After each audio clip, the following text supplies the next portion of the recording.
Patient's a 45-year-old female that presented with root canal treatment done more than 10 years ago. Radiolucency about 8 by 8 millimeters, and periodontal probings more than 9 millimeters along the buccal surface. I started retreatment in August 2021, removing the post and the filling material in the roots, noting clear cystic fluid. Placed calcium hydroxide in cavit. Saw her back a month later, still purulent, kept working on the tooth, more instrumentation, more flushing, remedicated the tooth. Saw her back a month later at the end of October. Same thing, still purulent. The parlus was slightly improving, but I just kept working on the tooth. Still no fracture visible internally. In At the end of November 2021, I gave it one last chance of irrigation, this time with laser assisted irrigation with the I plus hypochlorite and EDTA, placed calcium hydroxide and cavit. In mid-December, I saw her back again. She had no pain. I opened up the tooth. I didn't find any purulence in the tooth. I was quite happy to see that. Finally obturated it with Neo MTA, Fuji barrier, and then amalgam in the crown. Recommending a new crown, but to hold the new crown until the 6-month recall. At the recall in July 2022, the radiolucency had resolved completely, and I was ecstatic. Called the dentist and recommended a new crown at that time. Fast forward to September 2025, she has buccal gingival swelling, probing to the apex. Uh, Periapical radiolucency has returned and enlarged, and she got the tooth extracted. With C-shaped canals, it's very important that you have an understanding of how the specimen is prepared because it's not straightforward. So I'm going to show this through TDO because it's just so much easier. When you go in, and we were suspicious, given the history, of a vertical root fracture. So when we went in, we took pictures of all four sides of the tooth trying to detect a fracture. And I'll show these pictures of each side, and no fracture or crack anywhere was detected in the root. The margins of the crown was not great, but all we really saw was the invagination of the C. But what we did notice is at the terminus, there was this material on the external root surface. So we were suspicious of that maybe being a biofilm. It didn't look like normal cementum. And looking here, you can see the invagination of the root.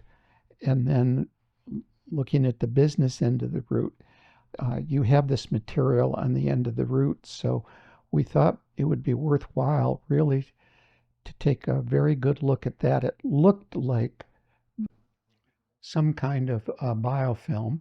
It looks like the root has been denuded of cementum. You can see the white material there is normal cementum, but uh, the root has lost quite a bit of normal cementum. So um,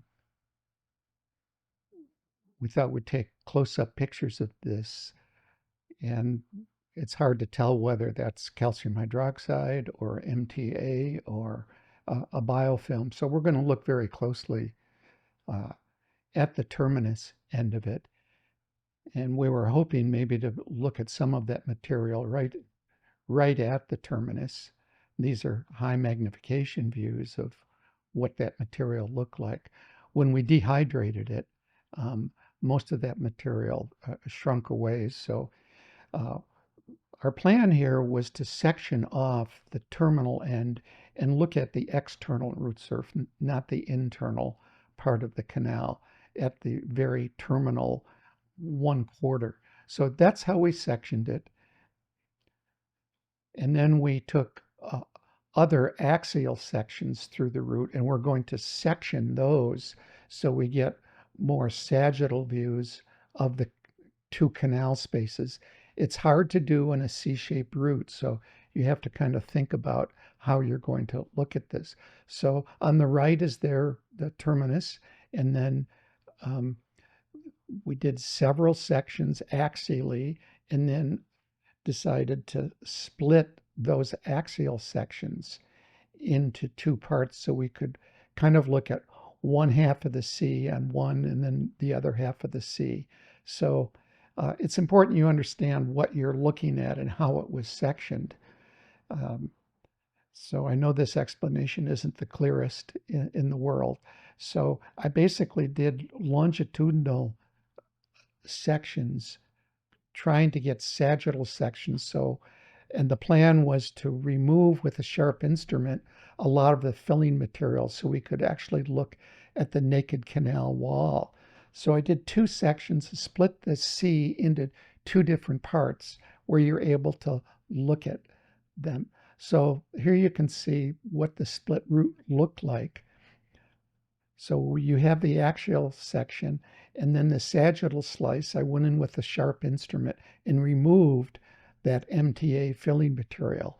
It looked to be very well obturated with the material, and it was not as easy to remove as calcium hydroxide, but I was able to flush and pick out, so would get some look at the naked canal wall. So this is what it looked like prior to removing a lot of the MTA filling material. And here you can see there are areas where we are able to look at the naked canal wall and see the effect of the laser and the instrumentation uh, actually without the filling material. This is the mesial route after the MTA filling material has been removed. And although some of it is stuck to the wall, you can still get some sense. And then this is the terminus of the apical section. So we're going to look at several sections and see after it's dehydrated, all of that material kind of shrunk away. So we weren't able to really look very good at the contents of the terminal canal, but we were able to look all around on the external root surface, as well as those areas, which turned out to be very interesting. So this is the SEM views of it. It's not much to look at right at the terminus, but around the side of the root, when you go in and look carefully, it becomes pretty obvious that there's a massive biofilm all over the root, covering the root.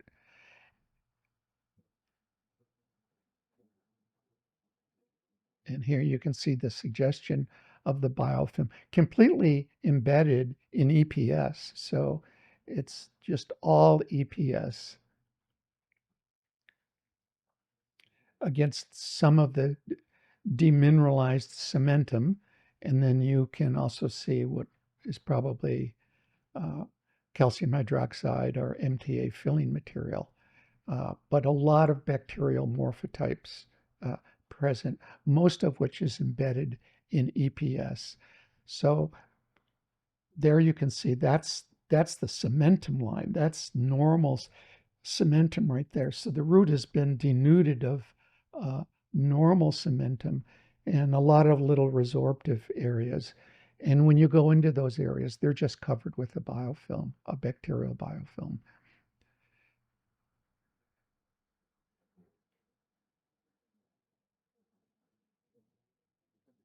And here you can see a lot of many different morphotypes of biofilm present.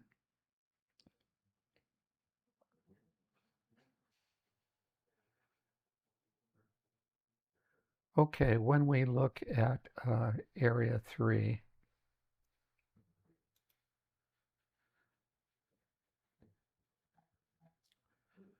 which is on the external root surface again, here you see this is all cementum right here. This is the cemental layer. So here the cementum has been removed. And when you go into these areas, they look very suspicious for a biofilm. And we'll go in very carefully. And there you can see the suggestion of a very extensive biofilm, which is mostly EPS, covering the demineralized cementum here, or maybe even demineralized dentin. This is probably demineralized dentin. And you see these bacterial morphotypes.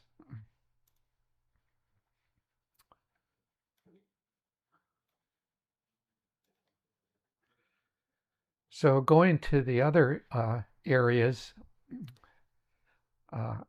this is the mesial root, I believe, where the filling material has been removed. So we'll just go into a few areas here.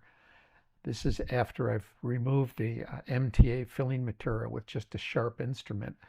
So this is the MTA filling material, but in a lot of areas you can get a look at the naked canal wall.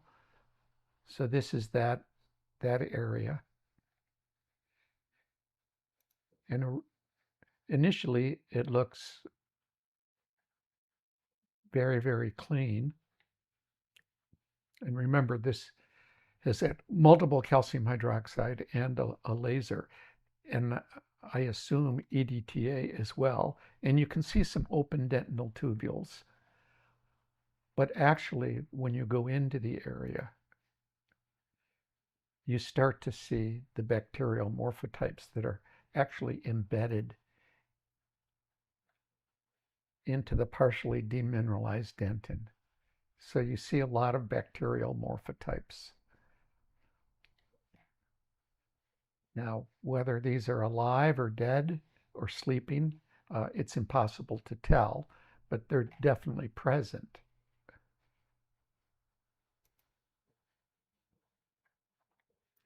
And this just looks like demineralized dentin. In another area on the same specimen,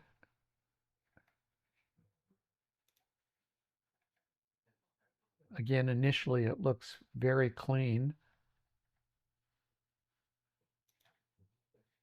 Looks like a lot of the smear layer has actually been removed, and you get some inkling of the dentinal tubule structure.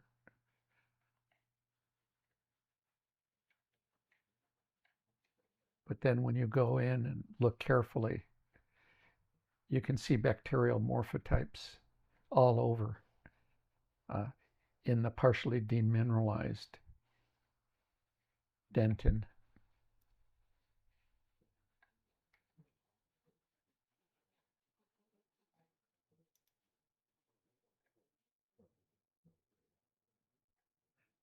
Now here, it doesn't look like there's a great deal of EPS, some EPS, but mostly planktonic organisms.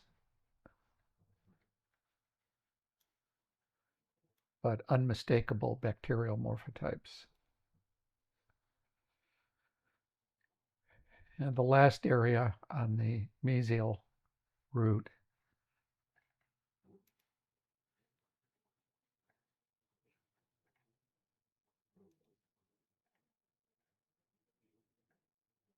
again, you get a sense of maybe what the laser is doing here. But again, you see the outlines of a lot of bacterial morphotypes. Pretty much everywhere we looked, you had this type of finding. These don't look like they're dead. They look like they're reproducing, but you need to be careful in the inferences that you're making.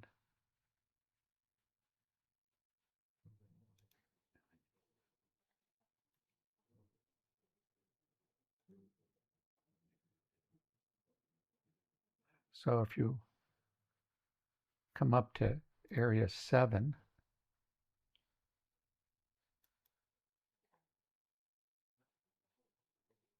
this is on the mesial root. And you go in and look at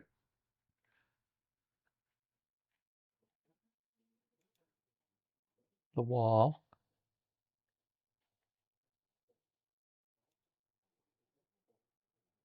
and it looks like kind of a smear layer.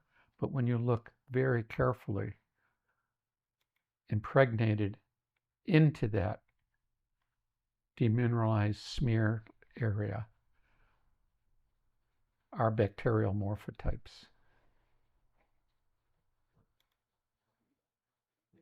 Pretty much everywhere we looked, this is what we found.